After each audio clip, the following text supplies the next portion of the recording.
is the period where our juniors or our students, the young ones, are actually fighting to write their final exams. And in most of the subjects, mathematics and physics, with information technology, especially mathematics, is one of the subjects that students are really afraid. So, in this my video, I actually want to give some tips on how the students are going to be ready to write their mathematics exam. What are the exam? This is specifically for grade 12 upper 6 students, whether you are writing GCE advanced level or you are writing the French bac probatoire, or you are writing JAM, or you are writing an international baccalaureate program. These 33 tips is actually going to help you to write your math exam without any problem. Having understood that, let's move on directly with what we actually want to do. These presentations, I'm going to give you 33 tips that once you go through these tips, you will be ready to write any math exam. It is very, very important. Now, let's move forward. The first tips I want to let you know is panicking. As in all the examinations, before we go to the examination class, we are all panicking.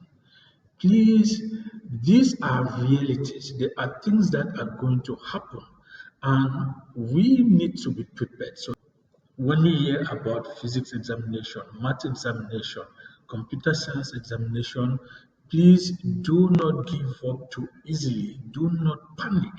Have confidence in you. Go in the exam class. Sometimes it is a good idea to move on to another question and return later to one that you find difficult. So if you have this confidence and you are in a specific question and you discover that it's going to waste your time, do not feel discouraged. Just move ahead to another question and then look at what is easy before you come back to the difficult one. The second thing I want to talk here would be time management. Time management is very, very important during examination. So if you spend too much time on a difficult question, what does this mean? It means that you will not have enough time to answer other questions. So it is very important. Now, the tips here is in most of the a short answered question like paper 1 in mathematics, the time allocated to complete all the required question is 5 minutes. 5 minutes to answer completely each and every question. That is the average time you need in order to complete one question. So you need to make sure you manage your time correctly. And how do you manage your time correctly? There is always a time given for you to read the questions. Once you are on a given question and you discover that you cannot get the pattern or the concept right up to the end at that moment, do not waste time. Move to the next question and make sure you solve all the questions that you can easily answer immediately.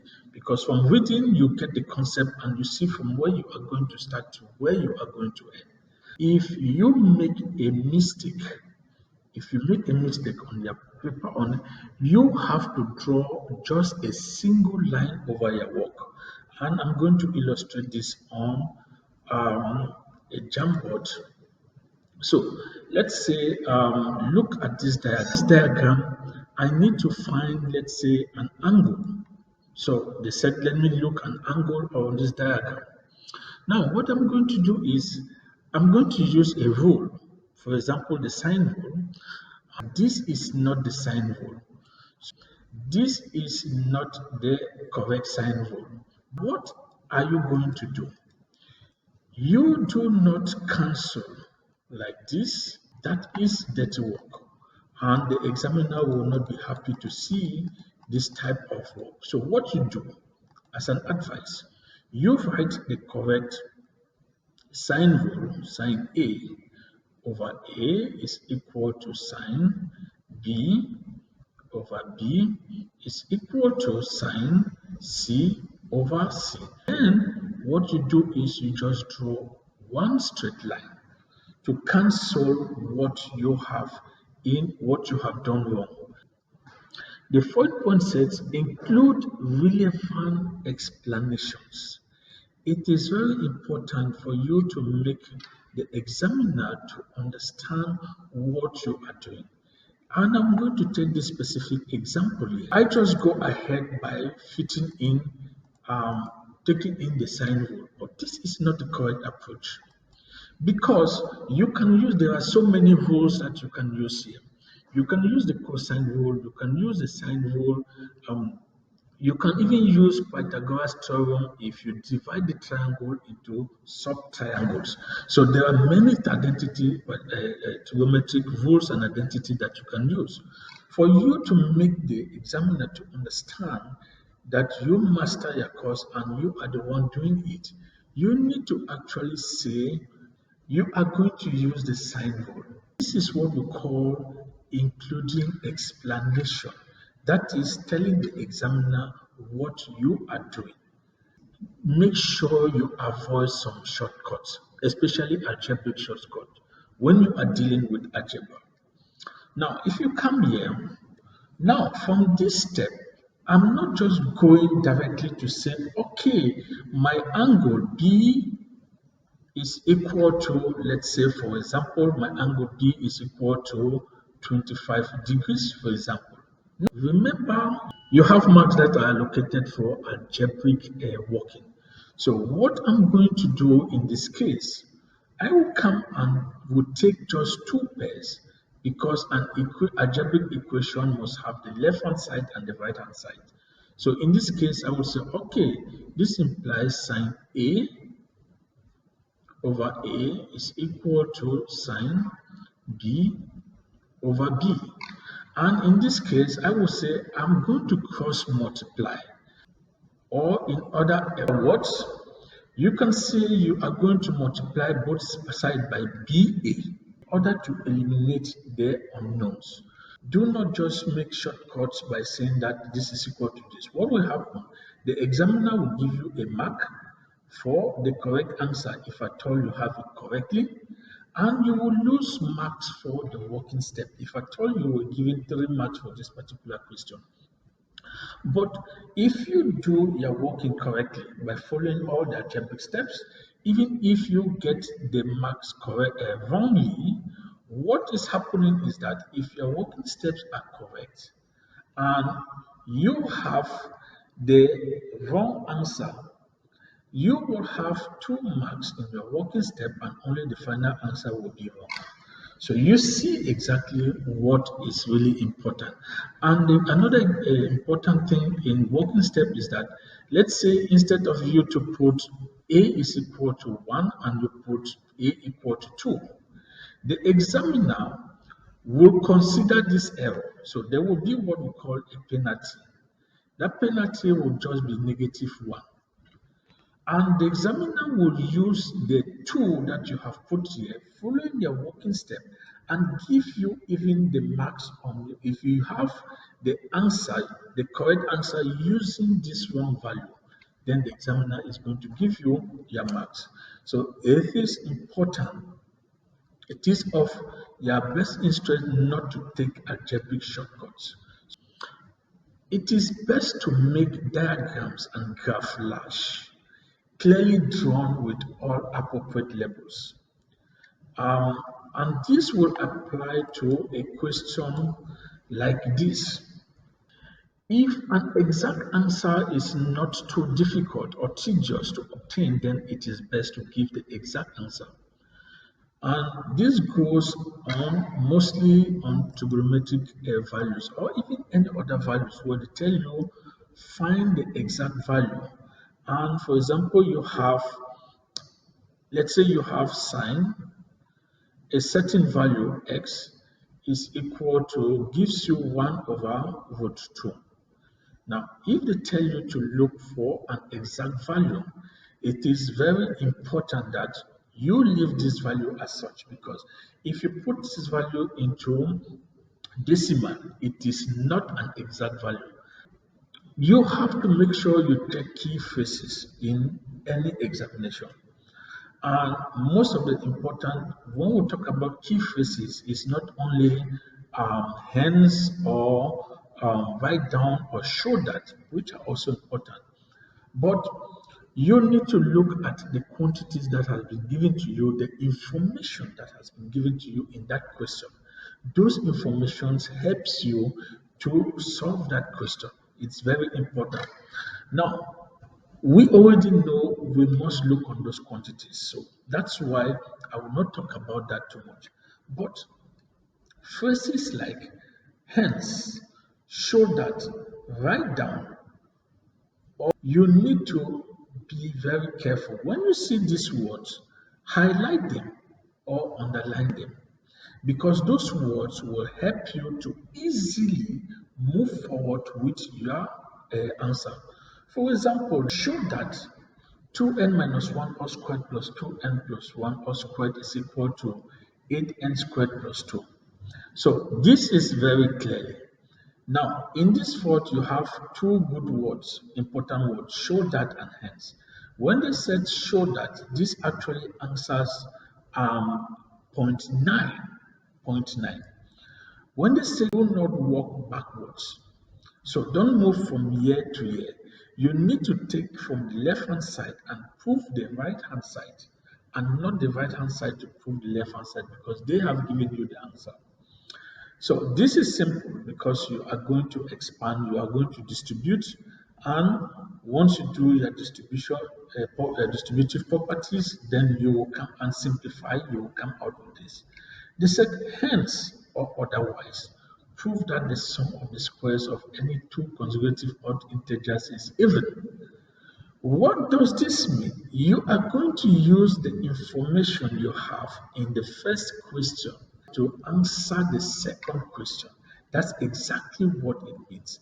And in this case, what do you see? The first thing you need to recognize that 2n minus 1 and 2n plus 1 are actually two consecutive odd numbers. And we can prove that using induction. So these are actually two consecutive odd numbers. And now when you see from question A, you take this value and you factorize this value. Once you factorize this value, you will discover that this value has a certain multiple of 2. And any number that has a multiple of 2 is actually an even number. So that actually answers explain what I was supposed to talk on. Point 9 that says question with phrases show that, give you the answer and ask you to show the answer is obtained from the given information. So be very careful about this and do not walk backwards. So we move to point 10. Exam questions are often written in a way so that even if you cannot get the answer to one part, you can still answer the later part. And this is an example. This is specifically on section B or paper 2 question and the rest, where if you look at this question, you have so many parts. Now, when we move to point 11, where you have to be familiar with the course formula booklet, in certain examinations, like sometimes with the advanced level or with the French baccalaureate or the international baccalaureate, the formula booklets are actually provided to you during examinations. Okay, point 12 tells you when you're answering trigonometric question, be sure to set your graphic or any calculator you are having to degree or radians. In certain cases, for example, you have this triangle and you are asked to find the area of this triangle and the angles are given. So when you are looking for the area of a geometric shape and you have been given a trigonometric angle, know that you are going to put that angle in radians. So you must know how to convert from degree to radians and vice versa. And if you are using your calculator, on your calculator, you can actually set the mode to radians or to degrees. You have to be familiar with common errors on your calculator when they are displayed so that you do not panic. And that is why it is very important that you practice this at home. You have to use your calculator. You need to master how to use your calculator, and you need to be familiar with all the different error messages that can be displayed. And once that is done, you will be able to solve it quickly if you have it during your exams. That says graph display on your graphical display calculator may be misleading. That is perfectly true. When you look at your graphical calculator and they tell you you have to draw a graph and you fit it in there and you look at it, you have to first of all be familiar with the concept of function to understand how you can study a function. So when you build a graph, you must understand, look at that graph to see if actually it makes sense. And I will give you just an example. Let's say you have a function f of x is equal to a, um, let's say a e raised to the power x, for example. Now, you know that this is an exponential growth. Or you have, let's say, g of x is equal to k, a raised to the power x. You know that this is an exponential growth. So when you are drawing your graph, you already know you are going to have something like this. If you have a negative value here, you know that you are going to have something like this. So when you put this information on your graphical calculator, you need to make sure it makes sense. Before you go to an examination, maths examination, make sure your graphic display calculator actually has no batteries, or you have actually charged your calculator to 100%, because you will not have that opportunity to do it during the exam.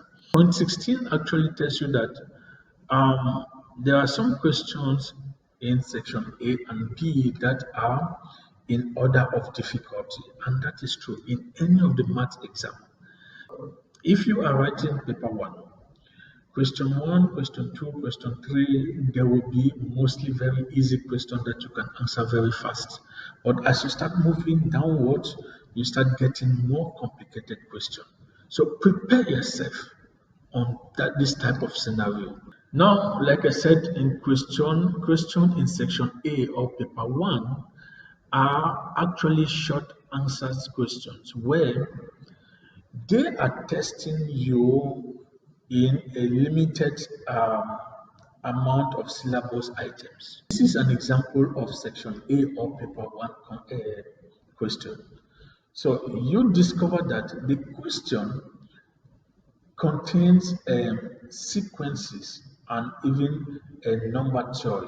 It's not something that is taking you to many areas in mathematics. They actually allow you to test your knowledge on one or two syllabus items. Like I just explained to you, you see you have sequences and number theory. But when you move to like section B or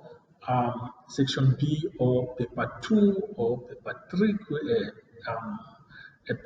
question, these are extended responses, and you need to prepare yourself that in these extended responses, the examiner, the board, is going to test you on more than two syllabus items. So, you see, like this question here, where you have function, you have calculus, you have geometry, trigonometry. I mean, you have a lot of items that you are going to apply in the syllabus. So this is very important, and you have many concepts that you need to apply in order to complete this particular. Point 19, where you will not be allowed to use your calculator in paper 1 in certain examinations. So what does this mean? I discovered that some people or some students actually base their mind on using calculators. You need to understand how to do the analytical method of solving a mathematical problem. And what does analytical method simply means? By applying the concept and the principles. When you apply the concept and the principles and do it manually in a coherent manner, then you use your algebraic knowledge to simplify the algebraic expression that you've derived from the concept itself. And you must know that it actually requires a critical thinking skills. And you must develop the critical thinking skills during your classes and during your revision.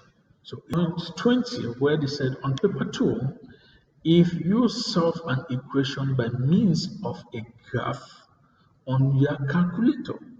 So let's say they said find the value of x where f of x is less than or equal to g of x. Some students will use analytical method, which will be very long and time consuming, but some students will want to solve it using graph.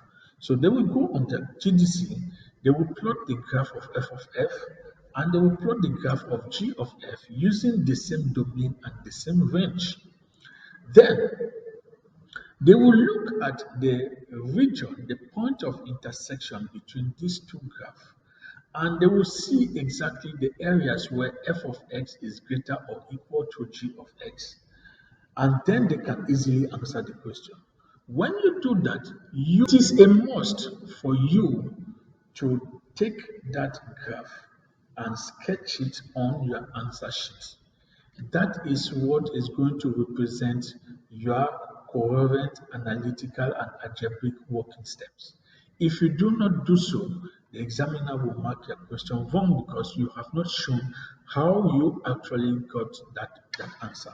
So that's why it says you must provide a clearly labeled sketch of the graph in your work and indicate exactly what equation you solve on the GDC. Even if the graphical calculator is required on paper 2, you are not going to assume that you need to use your calculator on every question, because in most time you are going to waste time. For example, here they said, okay, find f prime of x.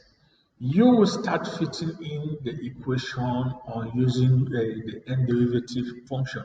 That is going to take you time, and there will be no working step that you are going to use. So, which means you can do this very easily using the power rule and come out with the first derivative of this function. So, it is very important that you do not depend only on your calculator. You have to know it offhand. Do not use any calculator notation on your written solution. I would take this. So, for example, let's say you are looking for the derivative of that function, and when you fit in, it's going to give you n derivative. I bet you the examiner will not mark it.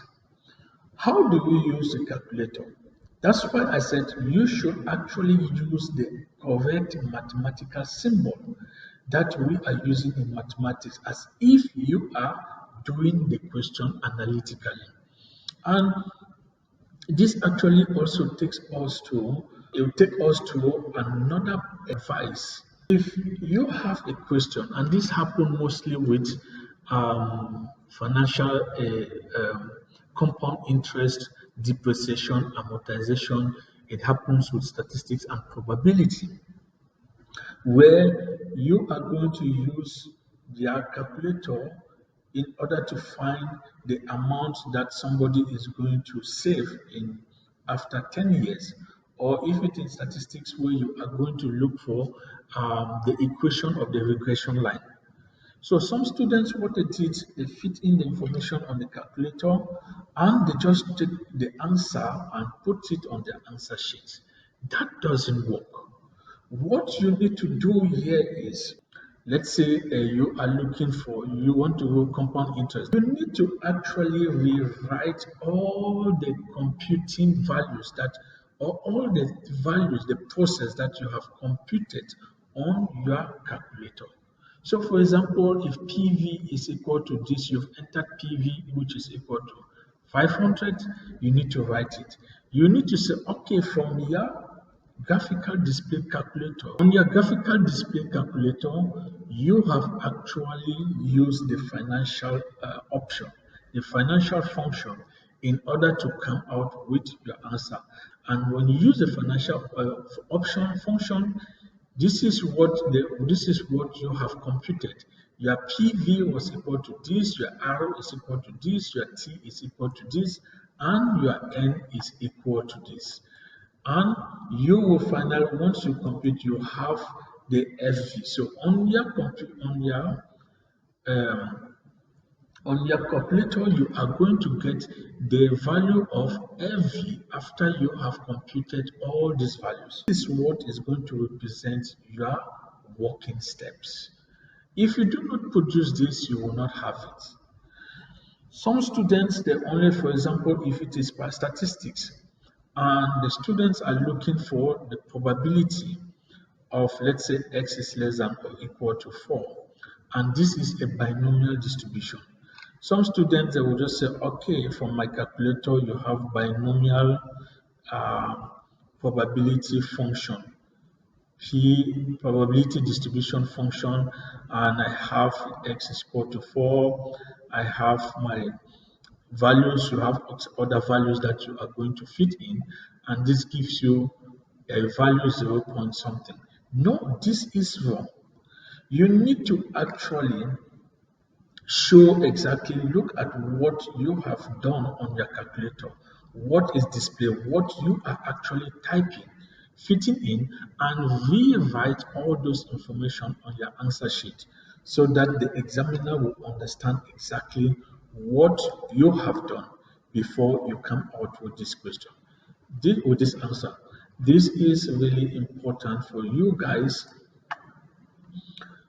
very, very important for you guys. So point, you have to understand that your exams are being marked by teachers who have been hired by the examination board to act as examiners. They are also human beings, and they are there to give you the marks you merit. They are there to help you. You need to make things easier for them. And how do you make things easier for them? You need to make sure your work is very neat, your work is clear. You don't provide dirty work to them. You must provide a neat work, and your handwriting should be readable and clear enough for them to read. Make life difficult for them. That's how they are going to make life very difficult for you, and you might easily fail the exam. Use blue or black pen to write your answers. Use pencils for drawings, graphs, and other drawings. And make sure your writing is very clear. They can see all the letters and the words and produce a neat work. You have to make sure you follow the instruction of each and every exam. For example, in paper 1 or section A in certain exams, there are spaces that have been given to the students in order to answer question on that space. Please respect that space and answer your question. If you have any question or difficulty in writing your answer on that particular space, put your hand up and the examiner will give you an extra answer sheet. Now, in paper 2 or section B of some examinations, they will give you an extra answer sheet. You need to use that answer sheet and the space provided to fit in your answers. And make sure you do not jump lines unnecessary, because you are going to have a plain line answer sheet. The last thing I want to tell you here is that before you go for any maths exam, any physics exam, or any computer science exam, please, or any exam at all, make sure you eat. eat your breakfast. If your exam is in the morning, before you go in the afternoon, make sure you've eaten enough breakfast in the morning, or if you have possibility to eat lunch, please eat it. Don't go to the exam room with an empty stomach. The brain needs energy, the brain needs protein, the brain needs, the organs need energy to think more. So please make sure you eat. Kindly make sure you subscribe to my YouTube channel, because you are going to get more instructive video that is going to help our young ones, be it on mathematics, be it on information technology, and many other things will be coming up that are very practical. So please make sure you subscribe to my YouTube channel. Make sure you click on the notification button so that you can be the first person to get any new video that is being posted or uploaded. Thank you very much, and I wish you a splendid day.